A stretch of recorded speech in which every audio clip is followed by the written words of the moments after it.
Olá pessoal, bem-vindo ao canal Grazi Rocha.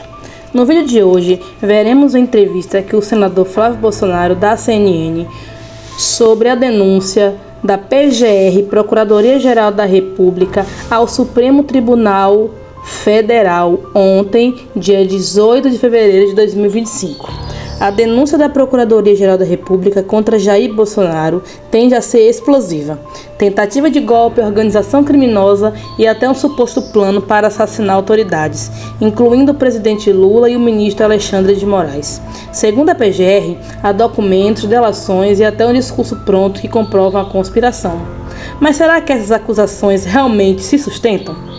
A defesa do ex-presidente afirma que a denúncia se baseia em um delator cuja versão mudou diversas vezes e que não há provas concretas que liguem Bolsonaro diretamente a qualquer plano golpista.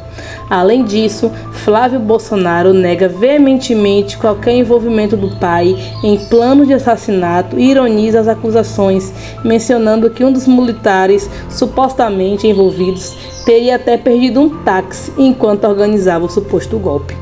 Outro ponto questionado é que, segundo advogados e até alguns juízes, o inquérito tem muitas suposições e lacunas que tornam a denúncia frágil do ponto de vista jurídico.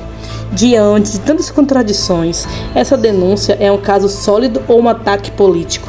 Agora vamos conferir a entrevista do senador Flávio Bolsonaro à CNN e entender melhor o que está em jogo. E antes disso, pessoal, 16 de março, vamos todos para as ruas. Fique agora com o vídeo de hoje.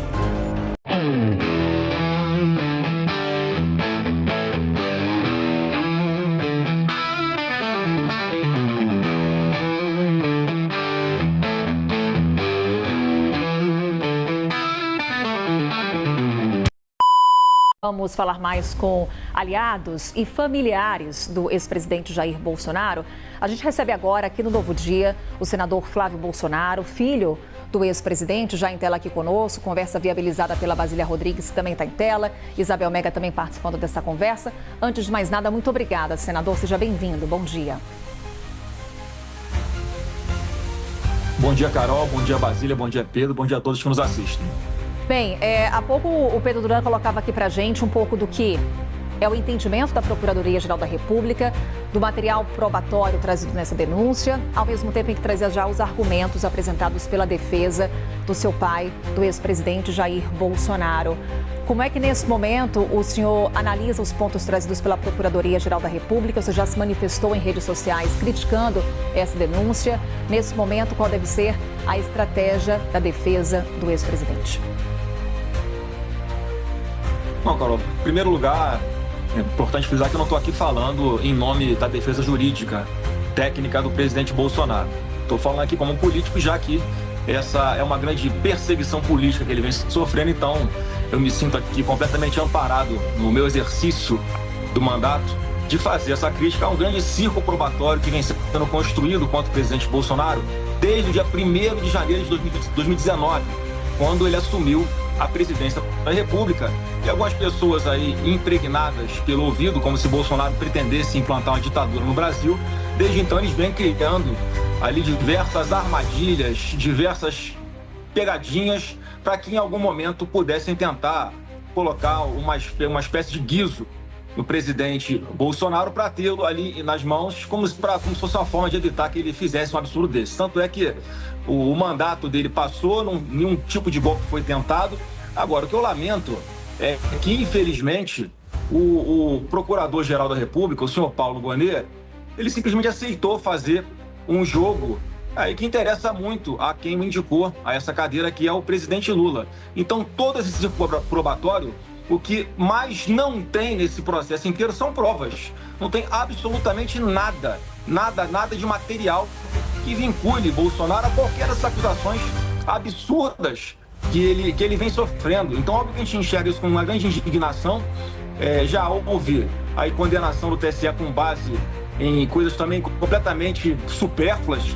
Ele fica inelegível por causa de reunião com embaixadores, ele fica inelegível por excesso de democracia, já que ele bateu o recorde do Guinness Book juntando pessoas nas ruas no 7 de setembro, algo que nunca tinha se visto antes no Brasil. Isso incomoda muita gente porque ele não aceitou se submeter a um sistema que o tempo inteiro está acostumado a mandar e um presidente obedecer. Então, o próprio presidente Bolsonaro fala muito, ele foi um aborto em toda essa sistemática, porque obviamente não queriam que ele assumisse a presidência da República. O que a gente está vendo agora é uma denúncia completamente vazia, ele é baseada em um copia e cola do que o Cid botou no papel e pior, segundo ele próprio já disse nos áudios que foram capturados, aí que foram vazados por vocês próprios da imprensa, dizendo que nunca usou a palavra golpe, que estava ali se sentindo obrigado a falar algumas coisas para que fosse serviço de fundamento para uma acusação absurda como essa que aconteceu agora. Pessoal, eu sei que a maioria de vocês lembram qual é o áudio vazado do Mauro Cid, mas eu irei colocar aqui um trecho para quem não viu, ou para quem ainda não sabe, ou para quem se esqueceu do que se trata. Eles têm liberdade de ação. Eles já estão com a narrativa pronta. Eles não queriam saber a verdade. Eles queriam só que eu confirmasse a narrativa deles. Entendeu? É isso que eles queriam. E toda vez eles falavam, mas a sua colaboração tá muito boa. Você vai ser... Tipo assim, ele até falou, vacina, por exemplo, você vai ser indiciado por 9 negócios de vacina, 9 tentativas de falsificação de vacina, vai ser indiciado por associação criminosa e mais um termo lá. Ele falou assim, só essa brincadeira são 30 anos para você. Eu vou dizer, pelo que eu senti, eles já estão com a narrativa pronta deles, é só fechar e eles querem o máximo possível de gente para confirmar a narrativa deles. Eles são a lei agora. A lei já acabou há muito tempo. A lei é eles. Eles são a lei. O Alexandre de Moraes é a lei. Ele prende, ele solta quando ele quiser, como ele quiser, com o Ministério Público, sem Ministério Público, com acusação, sem acusação. Então a gente, por um lado, fica muito tranquilo porque sabe que o presidente Bolsonaro não fez nada de errado e, por outro lado, a gente observa um grande aparato persecutório usando-se a máquina pública para tentar condenar uma pessoa inocente. E isso, obviamente, gera a sensibilização de grande parte da população, né, que fica assim sensibilizada com quem é perseguido de uma forma tão injusta e implacável. E a prova disso foi essa última pesquisa que bota o Bolsonaro quase 5 pontos na frente do Lula. Inclusive a Michelle Bolsonaro ganharia do Lula no segundo turno. E no mesmo dia, não por acaso, a gente vê que há uma correria, uma pressa para apresentar uma denúncia quebrada ainda, porque não são nem contra todos aqueles, né, que estão sendo acusados em toda essa trama ilusória que foi criada na cabeça de algumas pessoas aqui em Brasília. Então, tudo que é feito desde os inquéritos lá de trás, elas são feitas com cálculo político, para, obviamente, condenar. Então, só quem é leigo não percebe que esse é o tipo de denúncia que já vem ali com uma acusação pronta, né, uma condenação pronta, muito antes até das investigações. Basília Rodrigues. Senador, obrigada pelo seu tempo. Eu sei que você daqui a pouco vai entrar na Comissão de Segurança Pública, mas parou para entrar ao vivo com a gente aqui na CNN antes. Importante esclarecer para as pessoas. Esse julgamento vai debater e enfrentar a discussão sobre quais são os limites entre desejo e ação. O quanto as pessoas ou o próprio ex-presidente Jair Bolsonaro queriam que o presidente Lula não assumisse o posto de presidente, queriam desfazer o resultado das eleições e o que fizeram para que isso fosse, para que isso acontecesse no Brasil. É o que a acusação chama de tentativa de golpe. A acusação diz que, mais do que pensar no golpe, o ex-presidente Jair Bolsonaro teria agido em nome de um golpe. Você, que é filho do ex-presidente, que é político, pode trazer esse relato, então, para nós? Nas conversas de 2021, de 2022, o ex-presidente Jair Bolsonaro chegou a falar ou desejar um golpe no Brasil? Então, pessoal, vocês conseguem perceber o tom dos jornalistas? Eles tentam passar a imparcialidade, eles tentam se mostrar imparcial, mas nós vemos no tom de voz, nós vemos a euforia, né? Como eles estão alegres com essa denúncia da PGR contra o Bolsonaro, né? E apesar de passarem imparcialidade só no tom de voz, no comportamento, na euforia, nas perguntas, nós vemos, né, que infelizmente hoje mais uma vez, só se confirmando aquilo que nós já sabemos. A mídia faz parte de todo esse imbróglio que nós estamos vivendo no país. Basília, sua pergunta é interessante, né? Pelo seguinte, você para imaginar, né? Eu sou senador da República, líder da oposição aqui no Congresso, filho do presidente Bolsonaro. Qual seria o meu papel nesse golpe aí? Bolsonaro virou ditador. Qual seria o meu papel nessa ditadura? Nunca foi tratado disso. Né? Como é que eu não seria prestigiado, né? numa situação absurda como essa? Então o que a gente está vendo é a PGR se baseando, Basília, num rascunho de projeto de estado de sítio que seria enviado supostamente ao Congresso Nacional, algo que ninguém sabe quem foi que escreveu, nem a própria PGR sabe quem foi que teria escrito esse rascunho. E eu lamento muito que o senhor Paulo Gonet, o Procurador-Geral da República, esteja submetendo a esse jogo. Ele parece ser muito mais temente ao Alexandre de Moraes do que a Deus, né? Como ele sempre falou que foi temente a Deus. Eu teria vergonha, se fosse ele, de entrar em casa agora e olhar nos olhos da sua esposa, dos seus filhos, ante essa grande injustiça que ele está cometendo. Eu falei para ele aqui, nessa sala de onde eu estou sentado conversando com vocês, quando ele foi ser sabatinado no Senado, que Deus estava dando uma oportunidade para ele de desfazer as injustiças que ele cometeu contra Bolsonaro quando ele era procurador lá no Tribunal Superior Eleitoral. E, infelizmente, ele está se sujeitando a um papel ridículo depois de toda a avacalhação que o Alexandre de Moraes fez com o Ministério Público Federal por inteiro, quando ele simplesmente ignorava o PGR e o MPF na hora nas investigações.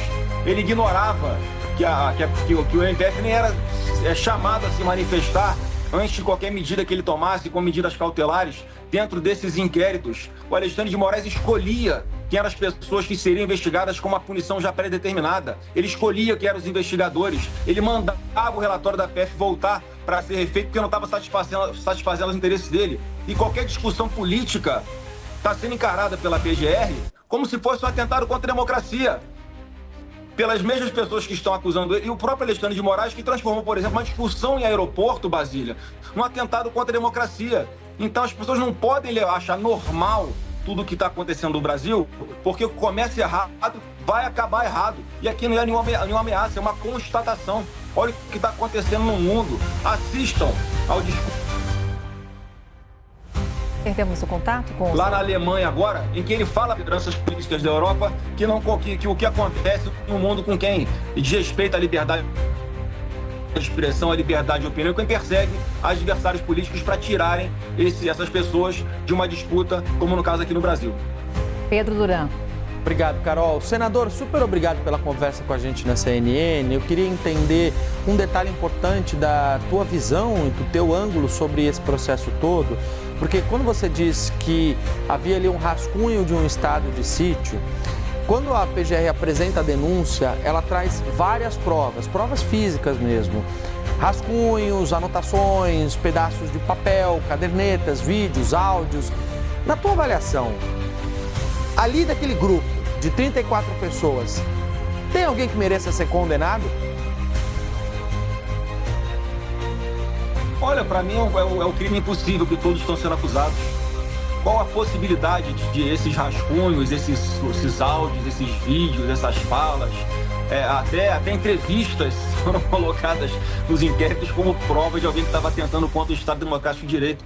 Como vocês próprios falaram agora há pouco, não é de agora que o presidente Bolsonaro questiona o processo eleitoral. E nem foi ele o primeiro a fazer isso. Se você pegar na história, lá em 1999, José Dirceu já questionava a urna eletrônica. O que aconteceu com ele? Nada.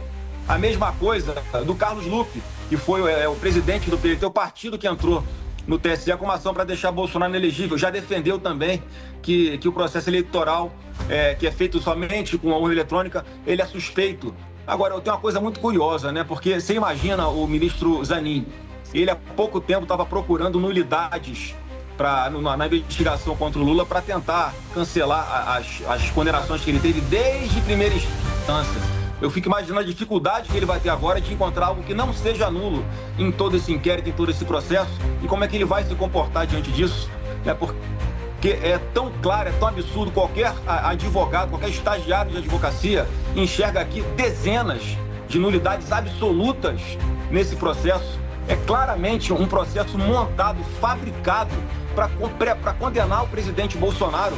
Isso tudo é medo de que ele dispute as eleições e volte a ser presidente da República. Eu tenho um recado a todas essas pessoas que pensam desse jeito.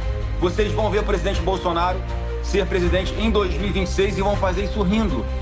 Porque eu tenho certeza que quanto mais passa o tempo, mais a verdade vai vir à tona e mais as pessoas vão se sensibilizar com essa sacanagem que estão fazendo com o presidente Bolsonaro e ele vai voltar a ser presidente desse país. Temos também Isabel Mega com pergunta. Por favor, Isabel.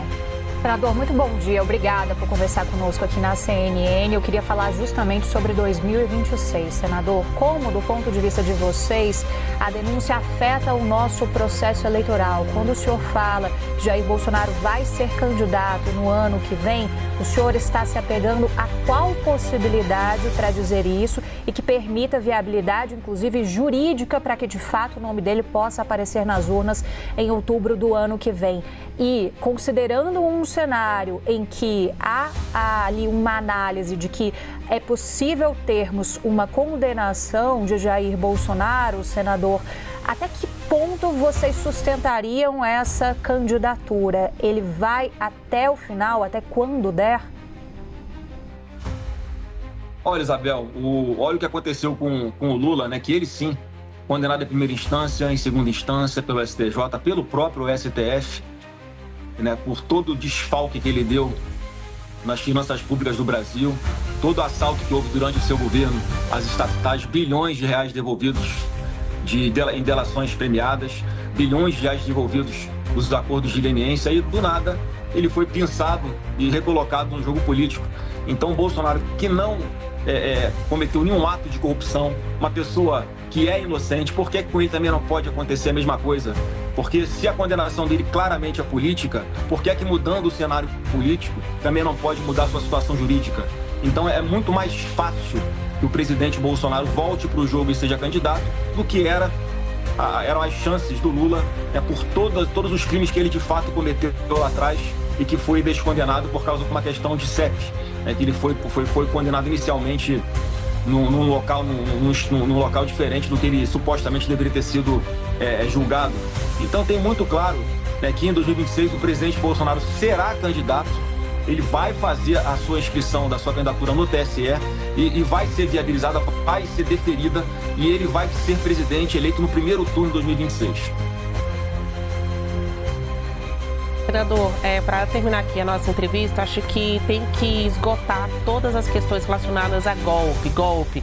Havia muitas pessoas ao lado do ex-presidente Jair Bolsonaro naquele finalzinho de 22, ainda mais quando saiu o resultado das eleições. Pessoas indignadas com o resultado. Eu não estou falando do povo, dos eleitores, de quem foi à rua, mas de quem era ministro, era secretário, era militar, detinha uma função importante ali. A palavra golpe chegou a ser falada, e até eu acho que é difícil responder, mas passou pelos pensamentos dos senhores um golpe no país? Não é difícil responder não, mas ele é muito fácil. Nunca teve discussão de golpe. E a indignação não só aqui da família, do entorno do presidente Bolsonaro, como de dezenas de milhões de brasileiros, não foi com o resultado da eleição, não. Foi com a forma como a eleição foi conduzida pelo Alexandre de Moraes enquanto presidente do TSE, desequilibrando a disputa eleitoral a favor do Lula. Isso é cristalino, isso é óbvio.